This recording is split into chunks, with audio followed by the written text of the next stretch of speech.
Earlier today, in a press briefing at the Uganda Media Center, the NEMA boss, Dr. Akankwasa Balirega, had vowed to proceed with the eviction operation amidst outcry, scrutiny, and crisis from the evictees concerned leaders. From the evictees and concerned leaders. But if you commit the crime, you are not going to say, where was NEMA? NEMA is now here.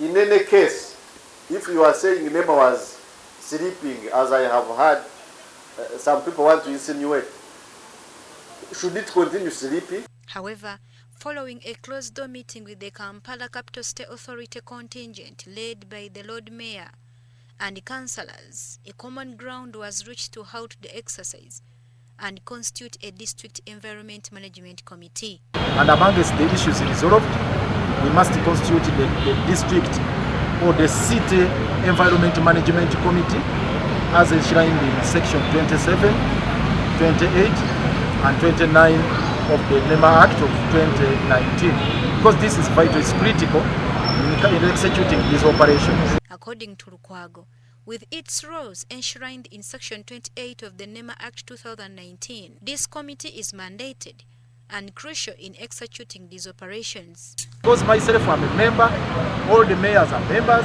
the MPs are members, the executive director of KCCA is a member, all the technical staff, rather many of the technical staff are members.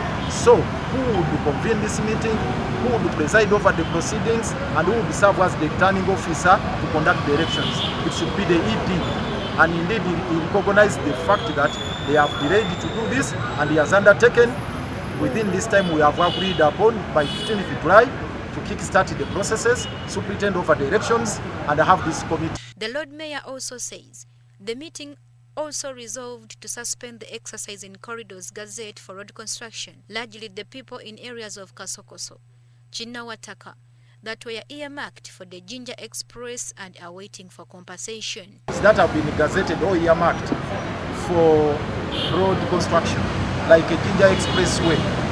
Those ones are largely in Nakawa area, Chinawataka, Kasokoso.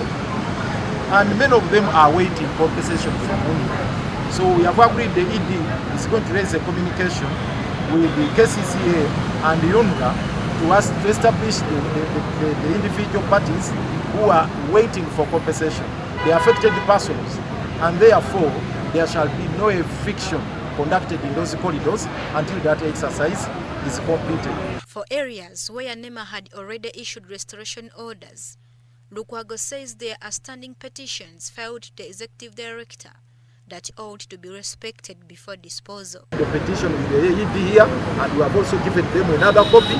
So the ED has undertaken to constitute committees which are supposed to review the restoration orders in accordance with section 130 of the NEMA Act and take appropriate decisions within the month of July. All the petitions that have been filed are going to be heard and disposed of within the month of July, and then one way or the other they will be decided and they will determine the next course of action. Lukwago's strong standpoint comes in response to the recent evictions in Lubigi Swamp area, which have left over 200 houses demolished.